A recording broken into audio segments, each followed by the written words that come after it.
तो मित्रों, पिछली वीडियो के अंदर आपने नाभादास जी महाराज जी के जीवन के विषय में, उनके जो गुरु थे उनके विषय में, और उन्हें किस तरह से दिव्य दृष्टि प्राप्त करी, कौन से परिवार से थे, उसके विषय में आप लोगों ने जो है वो पढ़ा होगा, सुना होगा, और आपको पहले भी इसके विषय में पता होगा।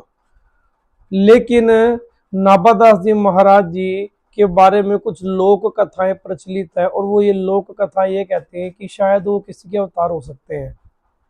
यानी कि लोक कथाओं ने माध्यम से ये बताया कि नाभादास जी महाराज जी ब्रह्मा जी के अवतार हैं। ऐसा भक्तमाल के अंदर टीकाकार ने, लेखक ने लिखा हुआ है। वो ये कहते हैं कि नाभादास जी महाराज जो इतने महान संत हुए, इतने महान जो है वो भगवान के भक्त हुए, जिन्हें 5 वर्ष की आयु में अपनी न कि सिर्फ अंधेपन से छुटकारा मिला, बल्कि उन्हें गुरु की आज्ञा से गुरु देव दृष्टि प्राप्त हुई। और एक लोक कथा ये भी है कि नाभादास जी महाराज जी जो थे वो ब्रह्मा जी के अवतार थे, ब्रह्मा जी का ही एक रूप थे। अब हुआ क्या, आपने एक कथा सुनी होगी कि भगवान श्री कृष्ण के साथ एक बार ब्रह्मा जी ने जो है वो एक लीला रची थी, खेल रचा था कि सारी गायों को, बछड़ों को,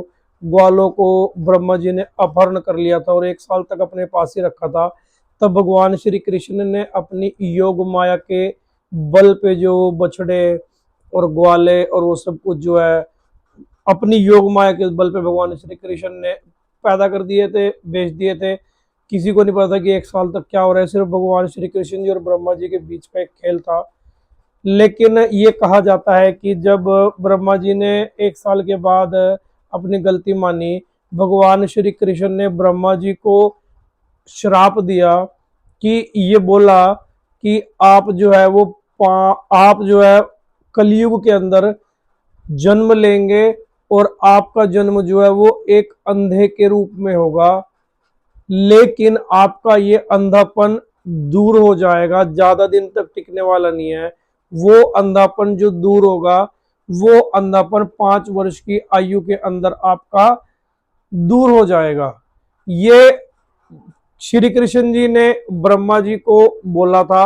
ऐसा लोक कथाएं जो है वो प्रचलित है, और ऐसा कहा जाता है कि नाभादास जी महाराज जी वही ब्रह्मा जी का एक स्वरूप है जो पैदा हुए जन्मांध, और इतने बड़े जो है वो संत लिख हुए, इतने बड़े वो रचनाकार हुए कि उन्होंने एक ऐसा ग्रंथ लिख दिया जिसके विषय में अगर पूरा बोला जाए तो बहुत साल तक हम लोग बोल सकते हैं, बहुत ज्यादा लोक कथाएं हम सुन सकते हैं, बहुत ज्यादा हम पढ़ सकते हैं।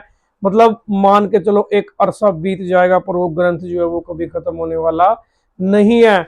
छोटे प्रियदास जी महाराज जिन्होंने भक्तमाल ग्रंथ का टीका किया, उसके ऊपर उन्होंने लिखा, उन्होंने कवित्त छंद के अंदर निर्माण भी किया, किस तरह से उनका जीवन रहा, कहाँ वो पैदा हुए, कहाँ वो नाभादास जी महाराज जी को मिले, उनका आपस का मिलन कैसा था, क्यों उन्हें ये अनुमति मिली कि वो एक ग्रंथ के अंदर अपने कवित्त छंद को लिखा हुआ है। भक्तमाल ग्रंथ अगर आप खोलेंगे तो एक एक जितने भी संत हैं उनके नीचे कवित्त छंद के अंदर उनकी प्रियदास जी महाराज की टीका लिखी हुई है। तो उनको ये अनुमति मिली, तो उनका कुछ विशेष प्रेम होगा नाभादास जी महाराज जी के साथ। तो कल आएंगे तो हम अगली वीडियो के अंदर, मतलब जब भी हम आएंगे तो प्रियदास जी महाराज जी के विषय में हम लोग जो है वो उनके विषय में भी जानेंगे, क्योंकि जिन्होंने कवित्त छंद के अंदर पूरा ग्रंथ लिख डाला है, तो वो भी कोई असाधारण व्यक्ति तो होगा नहीं, असाधारण शक्ति होगी नहीं, वो कोई दिव्य दृष्टि होगी, वो कोई दिव्य रचना होगी, और उनका भी कुछ ना कुछ दिव्यता से ही जुड़ाव रहा होगा। वो साधारण और असाधारण के चक्कर में नहीं होंगे, वो कुछ दिव्य ही मनुष्य होंगे। और उनके विषय में हम अगले वीडियो के अंदर सुनेंगे, पढ़ेंगे, जानेंगे, देखेंगे। आप लोग भी अपने घर में बैठ के ये जो हम बोल रहे हैं इसको अपने घर में बैठ के भक्तमाल ग्रंथ ले आके पढ़ सकते हैं, सेम एज इट इज है। हम लोग जो है वो पढ़ के आपको सुना के अपना पाठ पूरा कर रहे हैं, आप लोग सुन के अपना पाठ पूरा कर लीजिए।